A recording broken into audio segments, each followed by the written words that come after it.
আজ আমরা কথা বলবো প্রকৃতি ও মানুষের পরিশ্রম, এক চিরন্তন অনুপ্রেরণা নিয়ে। প্রকৃতি আমাদের সবসময় শেখায় ধৈর্য, পরিশ্রম আর প্রত্যাশার ফল।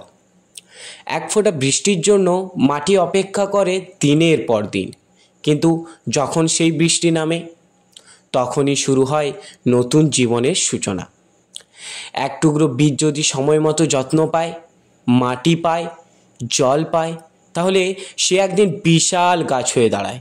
আমরাও সেই বীজের মতো, আমাদের মধ্যেও আছে অসীম সম্ভাবনা, কিন্তু সেই সম্ভাবনাকে বাস্তবে রূপ দিতে হলে চাই কঠোর পরিশ্রম, চাই ধৈর্য, আর চাই নিজের প্রতি বিশ্বাস।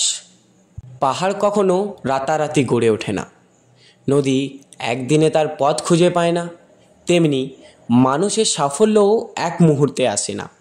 প্রতিদিন একটু একটু করে নিজেকে গড়ে তুলতে হয়, নিজের স্বপ্নকে বিশ্বাস করতে হয়।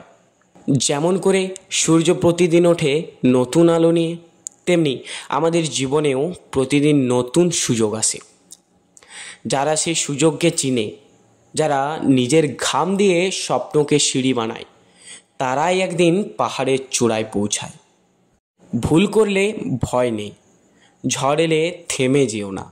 মনে রেখো, গাছ যত বড় হয় তত বেশি বাতাসে দুলতে হয়, কিন্তু গাছ কখনো ভেঙে পড়ে না, কারণ তার শিকড় মাটির গভীরে।